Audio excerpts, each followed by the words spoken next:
All right, so we are looking at the definitive way to do batch automated processes in Photoshop to crop your images to the correct dimensions. Shannon, do you have Photoshop open? Yeah. Okay.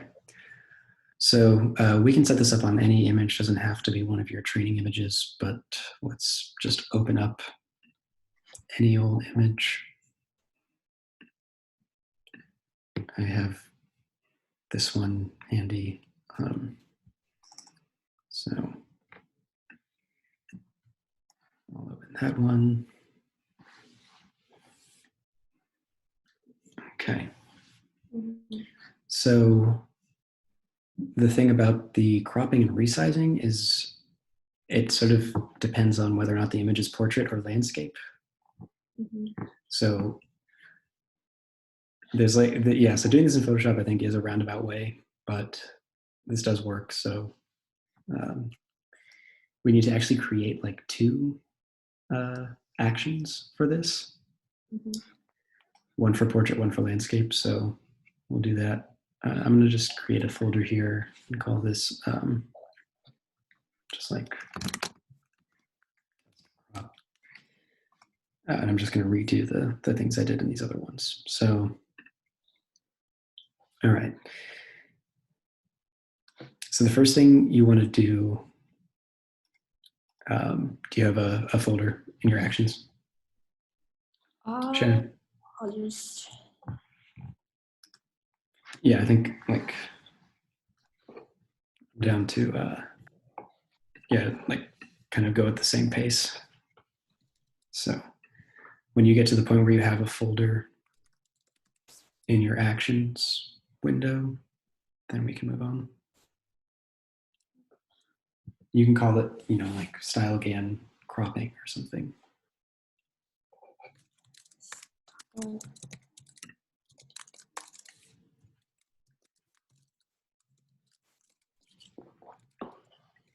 I made one. Okay. So once you're in there, you're going to hit the new, like the little plus icon to make a new one. And I'll call this auto crop landscape 1024.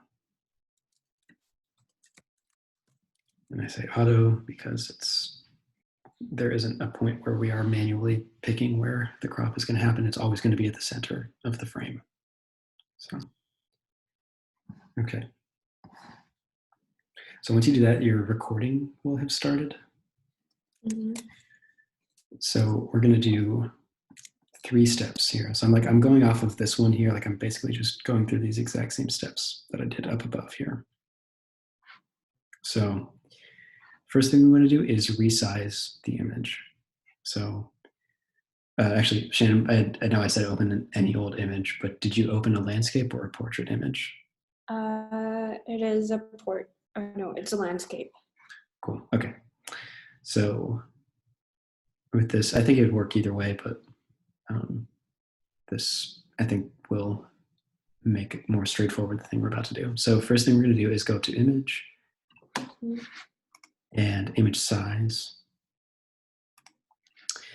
And since the height is the limiting factor for this, we're going to set our height to 1024. And it depends on your image. Whatever happens to width is what happens to width. It doesn't matter as long as you are setting the height. Also, make sure this is 72 for the resolution. Like set that, actually, even if it already says 72, just like make sure you put 72 for the resolution. If it wasn't 72 and you had to change it to a different number, these numbers will change. So just like 72 and then make sure the height is 1024. Okay. All right. So once you do that, then it's resized. Okay. Next, go into image. And yeah, Shannon, stop me if I need to slow down. I'm going to canvas size now. And here I'm going to set these to pixels. If it doesn't automatically set them both to pixels, set them both to pixels. Mm-hmm. And I'm going to set these both to 1024. And this is not checked by default relative. Make sure it's not checked, just like in case it is, make sure you don't check that. So just should say 1024 by 1024. Okay. And hit OK. Yes, that's fine. All right. So now we have a 1024 by 1024 that's been cropped. Mm-hmm. And now the third and final action for this is a save as action. Okay. So we're going to go File, Save As. Mm-hmm. And at this point, it doesn't matter where you save it or what name you give it. Okay. Like just for my purposes, I'm just going to throw it in. I'll just put it right here in this random folder. And this part doesn't matter. Say sure. Make sure these settings are the same. Like make sure it's a JPEG. Embedding the color profile is a good idea. Mm-hmm. And then I'll hit save. And as far as JPEG quality goes, I mean, I'd say anywhere between 8 and 10, the quality loss is not noticeable. So keep mine at 10. And I'll hit OK. Cool. So great. So that is that action. So I'm going to hit stop for that one. Mm-hmm. Okay. Cool. And also while you're like making these, you can click these little drop-down menus for each of these actions you've recorded, and it like gives you more information about the thing you've recorded, which is nice. So the save as is a JPEG, quality 10 in the folder, all that stuff. So Can cool. I change the option after I make this, like after I record it? Or Sorry, say that again. can I change the options after I finish recording the action? Yes. Like you can double click on any one of these and it brings you back to the same thing. So yeah, you can do that. And you can also, like, let's say you need to add some more steps. By default, they'll get added on to the end of your sequence, but you can just drag and drop to reorder things. All right. Cool. Okay, so now just to like, I don't know, sort of be consistent with what we're working on, or like I'm going to open up another image, just some portrait image. So if you can find from your data set an image that has portrait orientation, let me know once you've done that. Yeah, I did it. Cool. All right, so let's click the test crop folder and we're going to record a new one.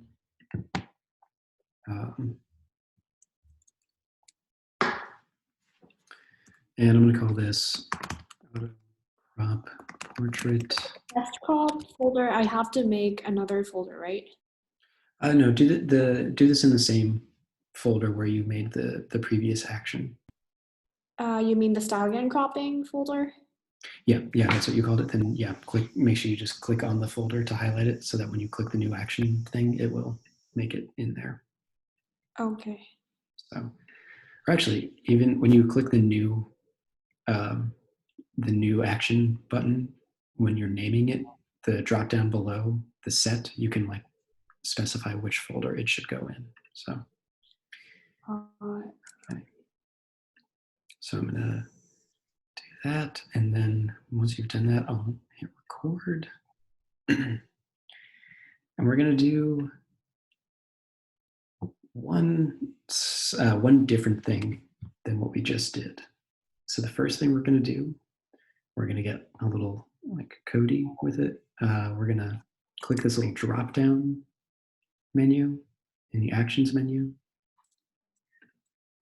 and we're gonna click insert conditional. So basically, yeah, an if else. Something. To make it clear, so right now I just opened a portrait image, and then I should just like I'm still in the folder that we made, the stallion cropping, which has the auto crop 1024. Mm-hmm. And right now I have to add an action, right? Yeah, so I'll share that one more time. So are you looking at my screen? Uh-huh. So yeah, so like yours, this is my test crop folder, Uh-huh. but yours is the style guide and cropping. You should see your auto crop landscape down here. So I have my folder highlighted, and now I'm hitting the plus Okay. action to create a new one. Mm-hmm.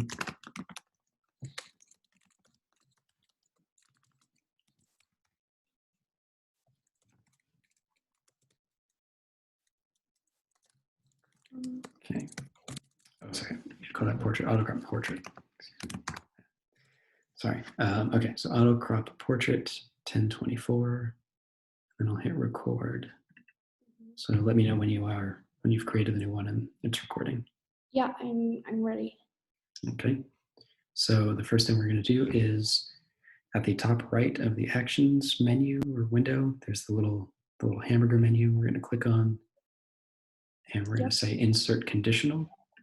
Yeah. So some nice if statements. So we're going to say if document is landscape, then we're going to tell it to do auto crop landscape. So if it takes it in and it does that, do that, else none. Okay. Mm-hmm. And now from here, we're going to do basically the exact same steps that we just did, except there's going to be a slight difference with the image sizing. So I'm going to go to image size. And now since our width is the limiting factor, I'm going to set the width to be 1024. But we'll see with this particular image I uploaded, the resolution was 300. So actually, I need to make sure I set that to 72, which then changes the resolution. So now that I've done that, now I can go back and change that to 1024. Okay. Then I'll hit OK. Did you get all that, Shannon? Yeah. Okay. All right, hitting OK. And now we're going to go to image, canvas size, and then set these both to pixels, which again, if it doesn't set them both to pixels by default, just set it to that. Okay. And so those to 1024. Okay. I'm gonna hit all right, or hit OK, yes, it's kind of cropped, that's fine. And then we're gonna save as. And again, this part doesn't matter what you name it or where you put it. Mm-hmm. So I'll just call it that. Save. 10 is fine. Cool. And I'll hit stop. Okay. So we have our action set up. So now we can go in and automate this process. So these two that I was working with, I'm just going to close them both in Photoshop, but I'll keep Photoshop open. And then I'll go into, are you ready to do the automation? Yeah. Okay, so I'm going to go File, Automate, Batch. All right, so first make sure your set is the folder that you made, and then you make sure you select the portrait one, because the portrait one is the one that gave us the if statement. So that's the one that's going to do the checking. Mm-hmm. So select that, choose your source folder to be, by the way we're doing this will leave your, like whatever folder of unprocessed images you choose, it will leave those photos untouched and create a new, or it'll save these in a new folder elsewhere. So I'm going to make sure mine, yeah, so stick figure test, cool. Okay, so I'm going to just make a, so once you choose your source folder, you can, if you've already made it, great. If not, you can just click on the folder button, and I'm going to make a folder, just select that. And then, So destination, then make sure destination is set to folder. And then it's like choose. Oh, wait, sorry. Made a mistake. Getting ahead of myself. And this last step, sorry, make sure you choose the folder that has the images if you didn't do that already. Okay. And do I have to click the suppress file thing to make it like smaller? Oh, the suppress color file profile warnings. These things. Yeah. You can leave those checked, and in this case, like I think you're thinking of compress. Suppress is just like if Photoshop is like opening dialog windows that you need to like click Oh, OK or cancel on. This will just stop any of those from like interrupting the process. Although I found so like this stop for errors in like when I was testing this out with my own Flickr data set, Photoshop did encounter an error at one point where it was like there's some weird Photoshop data in this. Like somebody had edited a photo in Photoshop before they uploaded it to Flickr and they like saved it weirdly. So the image was fine, but there was like something wrong with its specific Photoshop data. I don't know. But when that came up during the conversion process for me, like I had to click an OK button. So like if you plan to start your automation process and then walk away and come back in 20 minutes, like logging errors to file will make sure that the entire process happens and you can like go back and check if there were any errors later. So this isn't a bad idea if if you don't forget to check the log later. Yeah. Because if you stop for errors, then it might stop after 5 images, but you already walked away. So that'd be annoying. So, all right, so I'm gonna set log errors to file. Okay, so once we set the source folder, now we're gonna set the destination folder, which again, once you click choose, you can create a new folder if you'd like. So I'm going with this test cropped folder. Okay.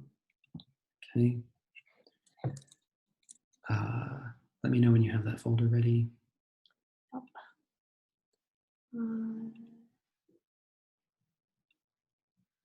Yep, got it. Cool. Okay, so once you see the folder you're working with, so then make sure that you check off that checkbox for override action save as commands. And what this part does is, as part of our sequence, when we were setting up our steps, we did save as and we like give it a name and a location.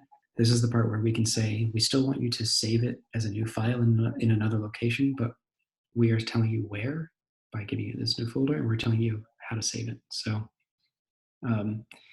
let's do the file naming real quick. So again, it doesn't really matter how you name your files. Being descriptive is always good. It helps your life later when you're searching for these things. So I've named mine sticks-1024sq underscore. You don't have to do underscore. You can do another dash if you want. It doesn't matter. But the important thing for these top two things is so you do that and then you hit none for the like the type of thing that you're doing. So it's just text. And then the second one, make that a 4-digit serial number. So if you're working with a data set that has more than 9,999 images, the 4-digit serial number will like leave you disappointed. So if you have if you have 10,000 or more images in your data set, let's talk and we can find, there's a way around this. So, but for most of us, this is just fine. So we name the thing, we have that, and it gives you a little preview here. So sticks whatever -0000, it'll be .jpeg because that's what we did in the save as step. But yeah, that's it. And then you can hit OK whenever you're ready. Yep. Cool. Oh, sorry. You have to save. I haven't done the log errors to file step yet. So I guess you just have to you have to tell it save as, and I'm going to put this with my data sets. So documents, unprocessed data sets. And just inside of here, I'm just going to put like an errors folder. And I'll call this test error. Sure. Okay. And it's just going to be a txt file. All right. So once you've done that, then you can hit OK. It will do its thing.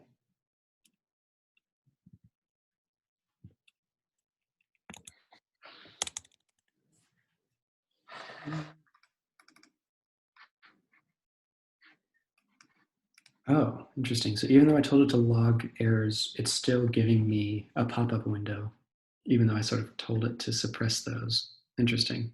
Okay. Your files might be fine, so you might not experience that, but if you, okay, I'll have to come back to this whole error logging thing. But for most of you, just be wary that be near your laptop when you're doing these processes, I guess, just in case it pauses to ask you to okay something. Error